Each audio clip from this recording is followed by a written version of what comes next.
السلام عليكم بنات، كي عاملين؟ لاباس عليكم؟ كنتمنى تكونوا مزيانين. هاد النهار جيت نشارك معكم الخبز ديال الدار، كنتمنى يعجبكم بدون دلك او اي مجهود. غير بالخلاط الكهربائي كيجي رطاب وهشيوج وغزال ودغيا الواحد كيوجدو. كنتمنى يعجبكم الوصفه ديالي هاد النهار، وبقاو معايا في المقادير والطريقه.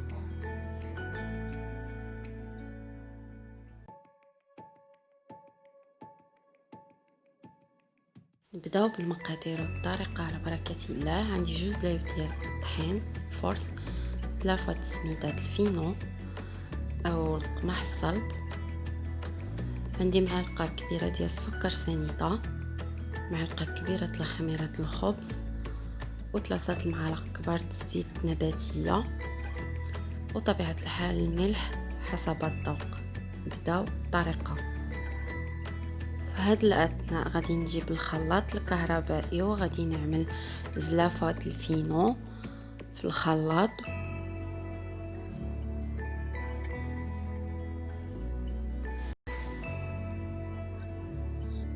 وبنفس الزلافات ديال الفينو غادي نعمل فيها الماء الدافئ.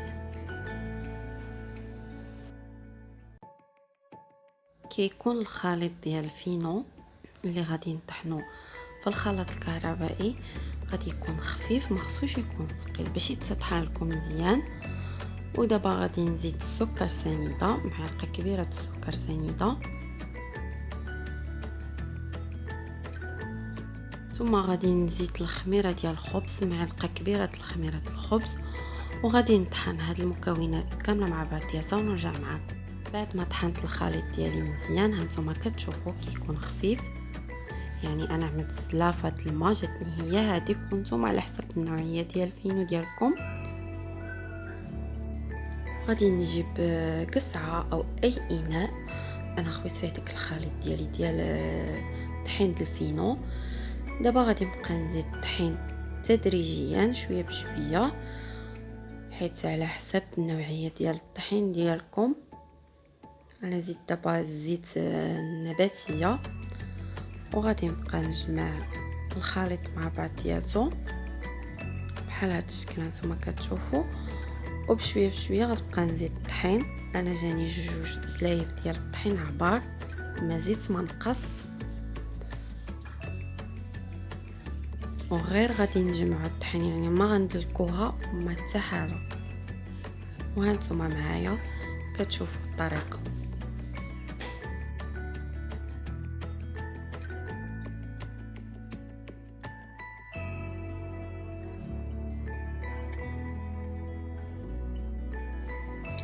وطبيعه الحال زدت الملحه على حسب الذوق ديالكم، وغادي نستمر في التحريك حتى نجمع العجينه ديالي. وهانتوما معايا.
من بعد ما جمعتها نتوما كتشوفوا كتكون خفيفه، غادي نغطيها ببلاستيك غذائي ومنديل، وغادي نخليها حتى يضاعف الحجم ديالها، وعاد نكورها.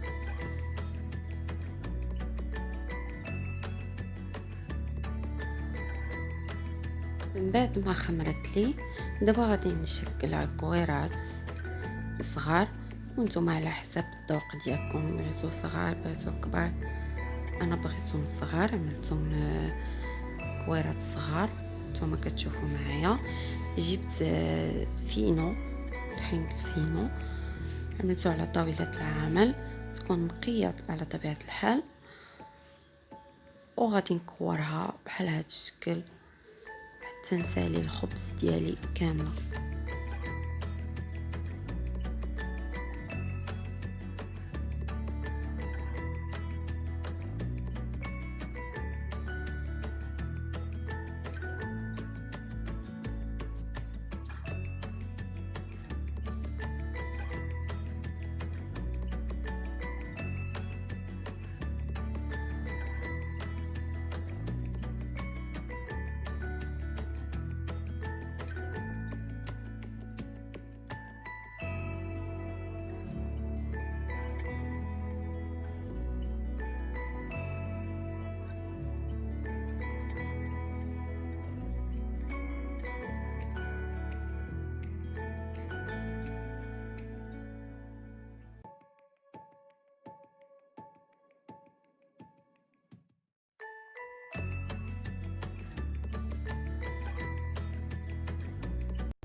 من بعد ما ساليت التكوار ديالهم عملت الكاغط ديال الفران في الصينيه اللي غادي ندخلوها الفران مباشره، ما خليتوش يخمر مباشره، غادي نبدا نقرصهم بحال هانتوما كتشوفوا،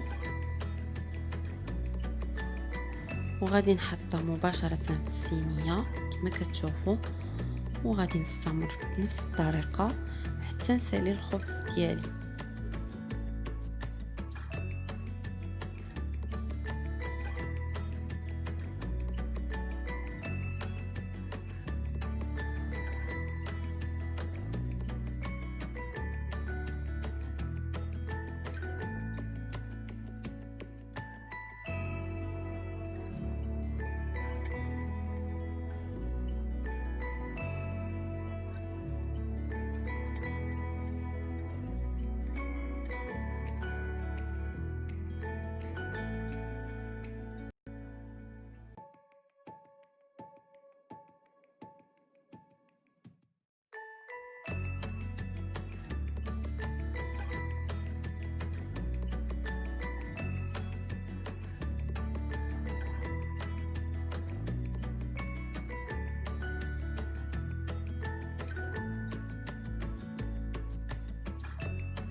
من بعد ما نتم الصينيه اللي غندخلها الفران، جبت السكين وشردتهم بحال داك الشكل. كنت صورت فيديو نوري لكم الشكل اللي غادي نشرط به، اللي كنت كنشرط به ساعات تمسح لي. هانتوما كتشوفوا، وغادي نخليها تخمر. من بعد ما خمرت لي انا دابا دخلتها الفران، يكون سخون من قبل. عندي الفران ديال البوطه، غادي نطيبهم من الفوق حتى طيب، عاد نهبطها لتحت تتحمر. وها هي من بعد ما طابت لي خرجتها من الفران. هانتوما كتشوفوا صدقوني كتجي غزاله، ويعني ما فيها حتى شي تعب، دغيا كدوجد. كنتمنى تجربوها وتردوا عليا في التعاليق، ويعجبكم الفيديو ديالي ضحط النهار، وتشاركوا في القناه ديالي. وشكرا، بالصحه والراحه.